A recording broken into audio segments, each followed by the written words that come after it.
à toutes et à tous, ici Grégory Bourque, bienvenue dans ma nouvelle série de vidéos intitulée Puits empoisonné. Donc cette nouvelle série de vidéos va concerner une analyse par thème en fait d'éléments de société qui font que nous sommes affaiblis, qui font que nous devenons crédules, naïfs et à la fin on n'arrive pas à survivre en fait tout simplement. Donc la psychologie, la philosophie, la culture en fait sont aussi très importants et c'est pourquoi il faut être armé face aux attaques possibles que peut nous infliger l'ennemi, des attaques morales tout simplement, de la déstabilisation morale. Donc c'est pourquoi il est très important de savoir détecter les poisons. Et quoi de mieux comme comparaison que celle du puits du village où en fait un ennemi, un adversaire va jeter dans le puits une carcasse de mouton ou alors un produit chimique pour empoisonner le puits et à la fin tout le village sera malade, les bêtes seront malades et donc nous serons très très affaiblis et l'ennemi va pouvoir en profiter pour nous attaquer ensuite. Donc c'est pour ça que le puits du village est un élément central qui doit être protégé et il faut savoir ce qu'il y a au fond, il faut savoir détecter les dangers. Donc dans ce premier épisode je vais vous parler des vaccins. La vaccination en général, bon, ça existe depuis quand même environ un siècle je crois, mais en ce moment c'est l'objet de débat, il y a une crispation autour des vaccins à cause de la crise du virus Covid-19 qui touche le monde depuis environ un an et demi et contre lequel en fait les laboratoires, les gouvernements ont mis en place un vaccin qui est actuellement injecté aux gens, donc de manière libre pour 95% des cas, mais de plus en plus coercitive. En guise d'introduction, je vais vous montrer directement des images d'un centre de vaccination que j'ai été filmé récemment pour que vous voyez un peu à quoi ça ressemble. Bon, c'est très rapide, mais ça donne une idée du sujet. On se retrouve tout de suite après. Donc voici un centre de vaccination anti-Covid-19. On voit qu'en fait ils ont carrément réquisitionné un gymnase parce que c'est très très grand, il y a beaucoup de place, il y a beaucoup de tentes. Donc bon voilà, moi j'avais jamais encore vu ça en Europe, mais voilà, c'est vraiment une vaccination de masse qui est prévue. Oui, donc voilà pour cette vidéo très courte, simplement pour vous contextualiser le sujet des vaccins.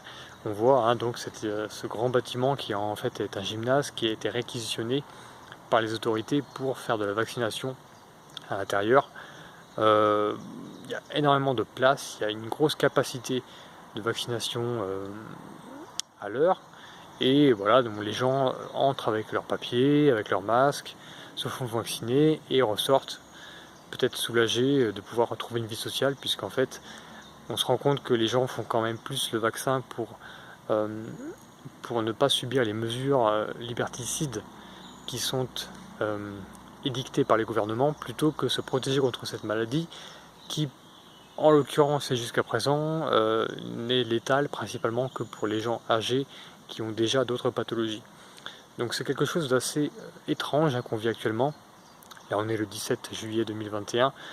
Il y a une sorte de crispation, une sorte de radicalisation de la part des autorités sur ce sujet du Covid-19, alors que par le passé on a eu des tas de maladies comme Ebola par exemple, qui n'avaient pas du tout fait l'objet de mesures de répression ou alors même d'interdiction de vol, alors qu'actuellement on ferme les frontières pour n'importe quel motif. Dès que la vague a atteint un pic, on est en train de mettre en place un pass sanitaire pour que les gens puissent s'enregistrer avant d'aller au restaurant, etc.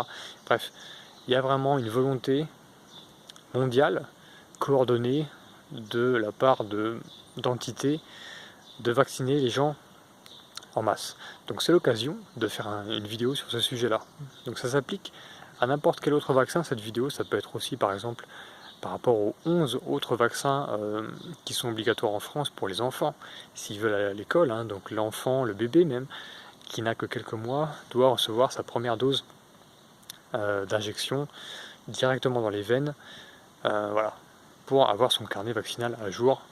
Et il y a ensuite plein de doses qui sont évidemment prévues par le calendrier pour à la fin être soi-disant protégé contre 11 maladies. Alors, l'ethnoprogressisme, qui est donc la doctrine qui selon moi est la seule qui est à même à nous sortir de cette crise de très très long terme, cette décadence dans laquelle on est, doit avoir un avis sur des choses importantes, notamment les vaccins. Donc il n'y a pas besoin d'avoir fait des études scientifiques ou de faire des enquêtes qui durent des mois pour se faire un avis sur les vaccins. En fait, l'ethnoprogressisme qui a à cœur la préservation de l'ethnie, c'est-à-dire de la culture et de la biologie de votre peuple, doit avoir un avis là-dessus, et il utilise en fait la logique même du fait qu'on veut protéger l'ethnie pour en déduire les actions qu'il faut faire et les choix qu'il faut faire par rapport à la vaccination. Vous allez voir où je vais en venir. Il y a 3 points. Le premier point, c'est le transhumanisme, c'est-à-dire que la vaccination, c'est une amélioration artificielle d'un corps humain en lui injectant une maladie qu'on dit affaiblie et contre laquelle le corps va développer des anticorps et donc ensuite être immune par rapport à cette maladie. Et ce procédé en fait peut être considéré comme une sorte de transhumanisme léger, c'est-à-dire qu'on améliore artificiellement le corps humain en lui injectant quelque chose, un produit artificiel en l'occurrence. C'est du même acabit que les prothèses, que ce soit des prothèses physiques pour les genoux, pour les yeux, les appareils auditifs, bref, toutes sortes de choses bioniques, artificielles, qu'on injecte, qu'on ajoute au corps, en fait, est contraire à la philosophie ethno-progressiste, puisque le but dans l'ethno-progressisme, c'est d'être né déjà parfait. Alors ça ne veut pas dire qu'on est né parfait actuellement, mais ça veut dire que c'est le but suprême, c'est d'arriver à être né parfait, sans maladie, et de pouvoir vivre sa vie sans aucun artifice artificiel, pour le coup, qui vont évidemment nous rendre moitié homme, moitié robot, et qui n'est pas naturel, qui n'est pas normal de toute façon d'un point de vue philosophique basique. Le deuxième point, après le transhumanisme, c'est le fait que le vaccin pénètre le corps via des voies non naturelles, c'est-à-dire qu'on vous injecte une aiguille directement dans les veines, ce qui est d'un point de vue du point de vue du corps humain quelque chose d'interdit et qui ne devrait pas arriver, c'est-à-dire que le corps a des barrières physiques, la peau, même que ce soit aussi à l'intérieur de vous, qui sont des barrières pour empêcher justement les bactéries, les virus et toutes sortes d'autres parasites d'entrer dans votre corps. Et donc si vous injectez quelque chose directement dans votre veine, dans votre sang en fait, eh bien vous outrepassez ces barrières-là et le corps ne peut pas faire de tri. Donc il est pris au dépourvu et mis devant le fait accompli, et il doit s'organiser par rapport à ce que vous lui injectez directement au niveau du sang, qui est un liquide évidemment très critique, qui a plein de contraintes d'oxygène, de pH, de composition, etc., qui fait que le corps va devoir s'adapter et devoir gérer cette maladie qu'on lui injecte, puisque c'est des maladies normalement affaiblies qu'on vous injecte, mais c'est pas une entrée normale. Donc le procédé n'est pas normal. Alors après, je ne suis pas contre la médecine invasive quand elle est réservée au domaine accidentel et traumatologue, c'est-à-dire que de traumatologie, c'est-à-dire que quand vous avez un accident, évidemment, vous n'allez pas pouvoir boire une infusion de plantes vertes pour vous recoudre une jambe. Il va falloir une intervention d'un chirurgien qui est une sorte de mécanicien du corps humain et qui va essayer de réparer tout ça. Donc il ne faut pas être contre ça. Ce qu'il ne faut pas, c'est avoir une approche avec des interventions chirurgicales et invasives par rapport à des maladies de long terme, contre lesquelles le corps devrait normalement être tout seul, comme un grand, capable de se défendre. Le troisième point, c'est la dépendance. C'est-à-dire que en vous faisant vacciner, vous allez devoir être dépendant au vaccin, et votre corps ne va pas développer d'immunité contre la vraie maladie réelle. Et quand vous multipliez la vaccination et que vous le faites de manière massive, eh bien votre peuple entier devient dépendant au vaccin. Et donc vous devez être vacciné pour résister. Puisqu'il n'y a plus de sélection naturelle des gens qui n'auraient pas résisté à la maladie. Donc c'est ça qui est préoccupant, c'est qu'on ne sait pas quand on va arrêter, si par exemple demain il y a vraiment un déclin fort et que plus personne ne peut s'acheter de vaccins, bref, l'économie s'écroule, comment est-ce qu'on va faire pour survivre aux maladies qui jusqu'à présent faisaient l'objet de vaccination? Ça c'est un point d'interrogation auquel personne ne peut vraiment répondre. On verra le moment venu, et c'est un risque trop grand. Alors déjà qu'il y a des risques par rapport à la vaccination qu'on ne mesure pas, puisque ça peut s'étaler sur des 20 ans, 30 ans, donc c'est très difficile de faire un rapport coût-bénéfice de la vaccination. Voilà, si en plus à la fin on devient dépendant de laboratoires pour notre survie, c'est vraiment quelque chose d'antinaturel qui ne devrait pas exister. Et c'est pourquoi l'ethnoprogressisme est contre ce procédé de vaccination, puisque le corps humain n'a pas à être dépendant d'une firme, quelle qu'elle soit, pour sa survie. Voilà. J'ajoute que si on a réussi à atteindre les 8 milliards d'individus sur Terre en 2021 environ, c'est pas grâce à la vaccination. Et pourtant, on a eu une quantité incroyable d'épidémies, de virus, de bactéries qui nous ont attaqués et qui nous ont décimés. Alors imaginez combien on serait si jamais il n'y avait jamais eu ces maladies-là. Autant dire qu'on aurait déjà détruit notre environnement et qu'il n'y aurait quasiment plus personne sur Terre, quoi. Ce serait un désert géant.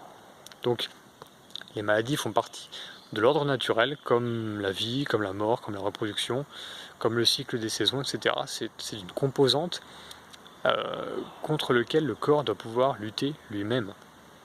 Et ça fait partie des choses que le corps doit affronter pour se renforcer et pour évoluer. C'est pour ça que quand on privilégie l'intérêt de l'ethnie, on ne cherche pas à vacciner tout le monde pour qu'il n'y ait que 0,1% de pertes. On cherche à ce que, malheureusement c'est comme ça, les gens les plus faibles soient éliminés par cette maladie, qui ne va toucher par exemple que 5% des personnes, mais les 95% qui seront restants seront vraiment immunisés et seront totalement résistants par rapport à cette maladie. Et donc l'ethnie va pouvoir se reproduire sur une base saine. Et donc comme ça, évoluer dans le temps jusqu'à la prochaine épidémie. Et ça n'empêche pas l'évolution, ça n'empêche pas la survie du peuple, puisque comme dit, on est des milliards d'individus sur Terre, malgré toutes ces maladies qui existaient auparavant, et d'ailleurs qui ont été stoppées principalement par rapport à l'hygiénisme, en fait, simplement le fait de ne pas faire vos besoins là où vous puisez votre eau, ça suffit déjà pour écarter pas mal de maladies, tous ces assèchements de marais qui ont été faits, tout ce progrès en médecine, etc. C'est ça aussi qui permet la survie. Donc au lieu de faire des expérimentations par rapport à des bébés en leur injectant des dizaines de doses de vaccins dans les veines et de voir dans 20 ans comment est-ce qu'ils vont réagir, il y a un principe de précaution par rapport à l'ethnie qui dit qu'on n'injecte pas, on ne fait pas d'expérimentation et on laisse la nature faire son effet. Il n'y a pas de maladie qui tue tout le monde, de toute façon il y a toujours une grande partie même qui survit aux maladies. Et souvent malheureusement les gens qui partent, ce sont des gens qui sont déjà affaiblis par d'autres maladies, par d'autres symptômes, etc. de long terme. Et en fait toutes les grippes par exemple ne font que les faire partir plus vite, quoi. Mais ça n'aura été qu'une question de temps. Voilà. Donc c'était Grégory Bourg pour ce premier épisode de Puits empoisonné, donc consacré au vaccin. Vous avez donc compris la position de l'ethnoprogressisme par rapport au vaccin. J'espère que cela vous aura éclairé et que cela vous aidera à faire vos choix. Voilà, merci de m'avoir écouté et je vous dis à bientôt. Ciao.